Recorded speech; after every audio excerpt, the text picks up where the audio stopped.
Hello friends, welcome to PK classes. आज हम पढ़ेंगे मध्यकाल में स्वतंत्र कश्मीर का इतिहास, जिसकी समय अवधि रहेगी 1301 ईस्वी से 1586 ईस्वी तक। इस अवधि का इतिहास आज हम पढ़ेंगे। इससे पूर्व का कश्मीर का इतिहास हम प्राचीन कालीन भारतीय इतिहास के साथ हम पढ़ते हैं, जिसमें प्रमुख रूप से 3 राजवंशों को पढ़ा जाता है, जिसमें कारकोट वंश, उत्पल वंश और लोहार वंश को पढ़ा जाता है। इसके बाद का इतिहास आज हम पढ़ने वाले हैं। दोस्तों, सल्तनत काल में कश्मीर कभी भी दिल्ली सल्तनत का हिस्सा नहीं रहा। कश्मीर को 1586 ईस्वी में मुगल सम्राट अकबर ने अपने मुगल साम्राज्य में मिलाया था। तब तक कश्मीर पूर्णतः स्वतंत्र रहा। तो इसी मध्यकाल में कश्मीर के स्वतंत्रता की अवधि का इतिहास आज हम जानने वाले हैं। तो चलिए शुरू करते हैं हम सुहादेव से।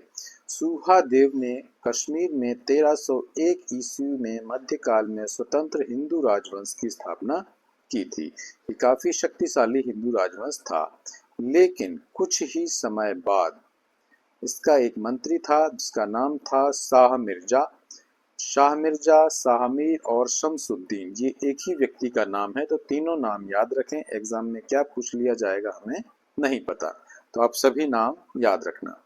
ये कश्मीर के हिंदू राजा के यहाँ मंत्री था। इसने क्या किया, 1339 ईस्वी में 1339 में कश्मीर में के सिंहासन पर अधिकार कर लिया और मुस्लिम राजवंश की नींव डाली और राजवंश का नाम रखा शाहमीर वंश। तो इस शाहमीर वंश का संस्थापक कौन था? कई बार प्रश्न पूछा जाएगा, मध्यकाल में कश्मीर में इस्लाम राजवंश या शाहमीर वंश की स्थापना किसने की? ऑप्शन कुछ भी हो सकते हैं, शाह मिर्जा, शाहमीर या शमसुद्दीन। इसका जो शासन काल रहा था 1339 से 1349 ईस्वी तक, यानी कि लगभग 10 वर्ष इसने शासन किया। इसने कोटा रानी से विवाह किया था। कई बार पूछ लिया जाए कि कोटा रानी कहाँ से संबंधित है, तो कश्मीर से, क्योंकि प्रचलित महिलाओं के नाम पर जो प्रसिद्ध महिलाएं हैं भारतीय इतिहास में, उनके नाम से संबंधित प्रश्न कई बार पूछ लिए जाते हैं। इस शाह मिर्जा ने क्या किया, इसने हिंदू और मुसलमान सेना नायकों को एकताएं प्रदान की और कश्मीर में तुर्की शासन व्यवस्था को प्रचलित किया। दोस्तों, दिल्ली सल्तनत में एकता प्रथा किसने प्रारंभ की थी? इल्तुतमिश ने। ऐसे जब भी कोई शब्द आते हैं हमारे सामने, तो उसके साथ में और हमने क्या क्या कहाँ कहाँ पढ़ा था, जैसे एकता शब्द यहाँ आया तो एकता के बारे में और क्या क्या पढ़ा था, सारी चीजें रिकॉल कर लिया करें, तो चीजें भूलते नहीं हैं और याद बनी रहती हैं, हौच पौच भी नहीं होती। तो इस तरह शामिर ने क्या किया, एकता प्रदान कर तुर्की शासन की स्थापना की कश्मीर में।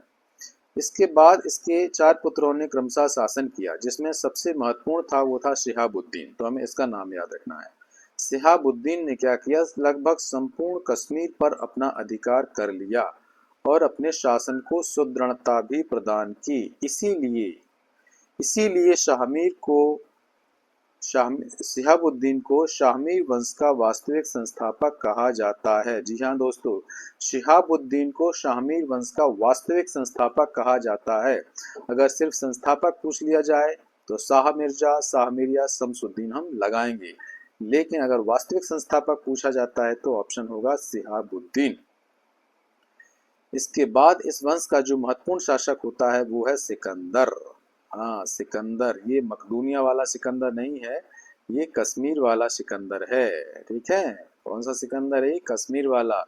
और इसका जो शासन काल है 1389 से 1413 ईस्वी तक, यानी काफी लंबा शासन काल इसका रहा है, लगभग 24 वर्ष। इसके शासन काल में क्या प्रमुख घटनाएं हुई? दोस्तों मैं पहले बता दूं, ये एक धर्मांध शासक था, धर्मांध मुस्लिम शासक था। इसके काल में क्या क्या घटनाएं घटी, जरा गौर से देखिएगा। इसके शासन काल में तैमूर का आक्रमण होता है। जी हाँ, तैमूर ने कब आक्रमण किया था? दिल्ली पर तैमूर का आक्रमण हुआ था दिसंबर 1398 में, और उसी क्रम में उससे पहले ही इसने जम्मू पर आक्रमण किया था, जम्मू कश्मीर पर। तब यहाँ का शासक कौन था? सिकंदर। तो सिकंदर के शासनकाल में कश्मीर में तैमूर का आक्रमण हुआ था, ध्यान रखना। इसके शासनकाल में और क्या प्रमुख हुआ? ईरानी अप्रवासी सूफी संतों के संबंध में प्रश्न कई बार पूछे जाते हैं, तो याद रखना, ये सूफी संत सैयद मोहम्मद हमदानी इसके समय में कश्मीर आया था। कौन आया था? सैयद मोहम्मद हमदानी। और ये कौन था? ये एक सूफी संत थे। सिकंदर ने इसका स्वागत किया और इसके स्वागत में कश्मीर में एक खानकाह का निर्माण भी कराया था। खानकाह क्या होते हैं? सूफी संतों के निवास के लिए जो आश्रम का निर्माण कराया जाता है, उन आश्रमों को खानकाह कहा जाता था। तो इस सैयद मोहम्मद हमदानी के लिए कश्मीर में खानकाह का निर्माण सिकंदर ने करवाया। अभी मैंने बताया कि सिकंदर एक धर्मांध शासक था, तो क्या किया? इसके समय में कई मंदिर नष्ट किए गए और मंदिरों में स्थापित सोने चांदी की मूर्तियों को तोड़कर इनको गलाकर शाही टकसाल में दे दिया गया, जहां इनकी धातु से सिक्के बना दिए गए।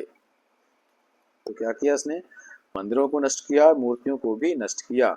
और ऐसे ही कश्मीर में एक बहुत प्रसिद्ध मंदिर था, मारतंड सूर्य मंदिर।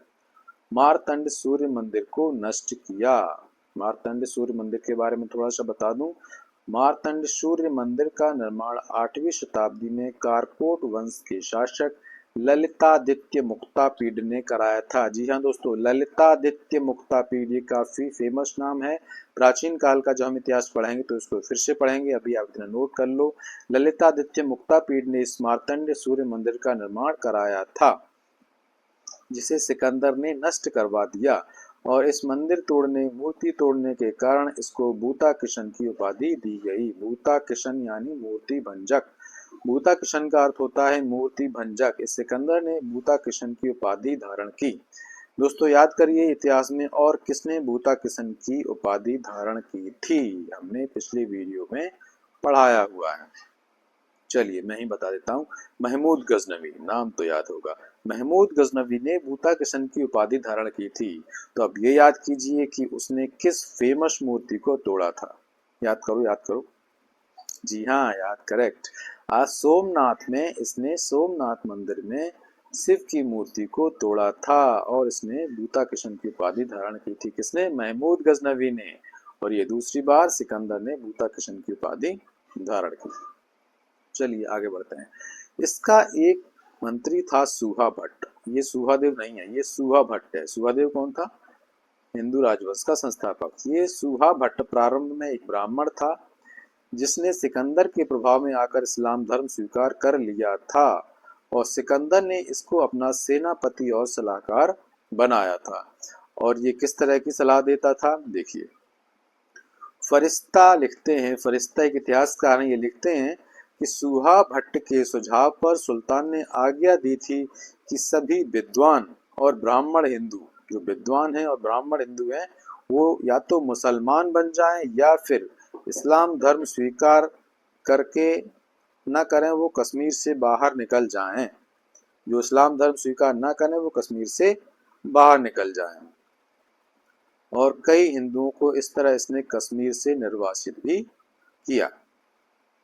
अगला जो सुल्तान है और कश्मीर के इतिहास का सबसे महत्वपूर्ण सुल्तान, सबसे प्रसिद्ध सुल्तान है जैनुल आबदीन। इसका प्रारंभिक नाम था शाह खां। जब ये सुल्तान बना तो इसने अपना नाम जैनुल आबदीन रखा। इसके जो शासनकाल की अवधि है वो 1420 से 1470 ईस्वी तक है। 1420 से 1470 ईस्वी तक लगभग 50 वर्षों तक इसने शासन किया। ये सिकंदर का पुत्र था। सिकंदर जिसके बारे में अभी हम पढ़ रहे थे, जो धर्मांध शासक था, इसी सिकंदर का पुत्र था ये जैनुल आबदीन। लेकिन ये अपने पिता की धर्मांध नीतियों के विपरीत बहुत ही उदार, जन कल्याणकारी और सहिष्णुतापूर्ण नीतियों का इसने पालन किया। इसी अच्छी नीतियों को अपनाए जाने के कारण इसको कश्मीर का सबसे प्रसिद्ध और महान शासक कहा जाता है। यहाँ दोस्तों, कश्मीर का सबसे महान शासक जैनुल आबदीन। इसके संबंध में प्रश्न बहुत ज्यादा पूछे जाते हैं, तो इसके समय की घटनाओं को विशेषकर हम सभी याद रखेंगे। इसने क्या किया? इसके पिता सिकंदर द्वारा जो मंदिर नष्ट किए गए थे, उन मंदिरों का इसने पुनर्निर्माण करवाया। जिन कश्मीरी हिंदुओं को सिकंदर ने कश्मीर से बाहर निकाल दिया था, उन लोगों को जैनुल आबदीन ने वापस कश्मीर में लौटने की अनुमति दी और उसके समय में कई निर्वासित हिंदू वापस कश्मीर में निवास करने के लिए आए। जैनुल आबदीन ने और क्या किया? जैनुल आबदीन ने जजिया कर को हटा दिया। जी हाँ दोस्तों, मुगल काल में अकबर ने भी जजिया कर को हटाया था, लेकिन उससे पहले कश्मीर में वही काम जैनुल आबदीन ने किया, जजिया कर को हटा दिया। इसने गो हत्या पर रोक लगाई और सती प्रथा पर लगे प्रतिबंध को हटा दिया, यानी फिर से सती प्रथा को लागू कर दिया गया। आज के परिप्रेक्ष्य में ये प्रथा गलत है और ये काम भी जैनुल आबदीन का हमें गलत लग सकता है, लेकिन उस समय की परिस्थितियों में इसने हिंदू जनता का समर्थन प्राप्त करने के लिए सती प्रथा पर लगी रोक को हटा दिया, क्योंकि उस समय हिंदू धर्म में सती प्रथा को जायज समझा जाता था, जिस पर कि सिकंदर ने रोक लगा दी थी। जैनुल आबदीन के आदेश पर कश्मीर में महाभारत और राजतरंगिणी का फारसी भाषा में अनुवाद किया गया। महाभारत और राजतरंगिणी का फारसी भाषा में अनुवाद कब और किसने करवाया? तो जैनुल आबदीन ने कश्मीर में ये करवाया था। ध्यान रखना, प्रश्न कहीं से भी आ सकते हैं।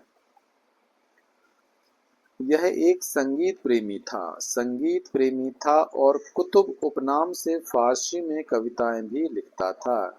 कुतुब उपनाम से फारसी में कविताएं लिखता था। किस उपनाम से लिखता था? कुतुब उपनाम से। अब इस उपनाम से कविताएं लिखने की बात से हमें एक चीज और आती है कि एक गुलरुखी उपनाम से भी कोई सुल्तान कविताएं लिखता था। कुछ याद है आपको? लोधी वंश में हमने आपको पढ़ाया था, सिकंदर लोधी गुलरुखी उपनाम से कविताएं लिखता था। वो भी फारसी का बहुत बड़ा विद्वान था। यहाँ क्या पढ़ा? कुतुब उपनाम से जैनुल आबदीन फारसी में कविताएं लिखता था। उसने एक ग्रंथ भी लिखा है, इसका नाम है शिकायतनामा। पूछ लिया जाए शिकायतनामा ग्रंथ की रचना किसने की? तो जैनुल आबदीन ने की थी। इसकी उदार नीतियों के कारण ही इसको कश्मीर का अकबर कहा जाता है। अभी हमने पढ़ाया था कि जैनुल आबदीन ने कश्मीर में जजिया कर हटा दिया था और मुगल साम्राज्य में बाद में कश्मीर में अकबर ने भी जजिया कर हटा दिया था, इसलिए इसको कश्मीर का अकबर कहा जाता है। इसने और क्या नीति लागू की थी? मूल्य नियंत्रण व्यवस्था। जी हाँ, कश्मीर में मूल्य नियंत्रण व्यवस्था को लागू किसने किया था? जैनुल आबदीन ने। और दिल्ली सल्तनत में किसने किया था? अलाउद्दीन खिलजी ने। इसीलिए जैनुल आबदीन को कश्मीर का अलाउद्दीन खिलजी भी कहा जाता है। अगर आपको बाजार नियंत्रण व्यवस्था विस्तार में पढ़नी है तो हमारा अलाउद्दीन खिलजी वाला वीडियो जरूर देखिएगा।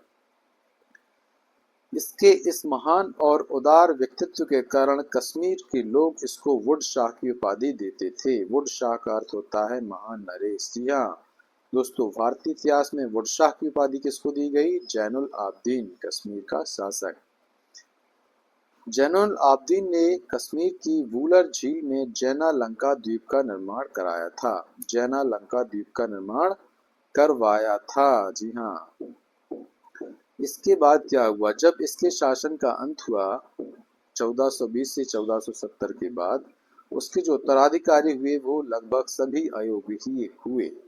फिर भी कुछ समय तक ये वंश चलता रहा और 1586 ईस्वी में मुगल बादशाह अकबर ने कश्मीर को मुगल साम्राज्य में मिला लिया और इस तरह स्वतंत्र कश्मीर का अंत हो गया और अब वह मुगल साम्राज्य का हिस्सा बन गया। यहाँ मैंने कुछ इमेजेस आपके लिए ढूंढ के लगाई हुई हैं ताकि इन्हें आप देख सके।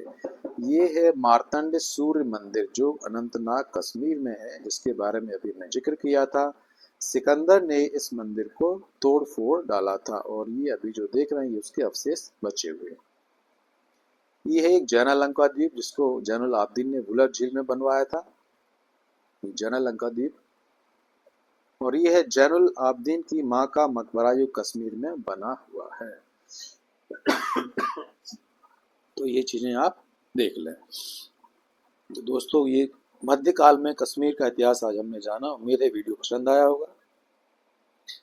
वीडियो को लाइक जरूर करें, जरूरतमंदों को शेयर करें और हमारे चैनल को सब्सक्राइब करना बिल्कुल न भूलिए।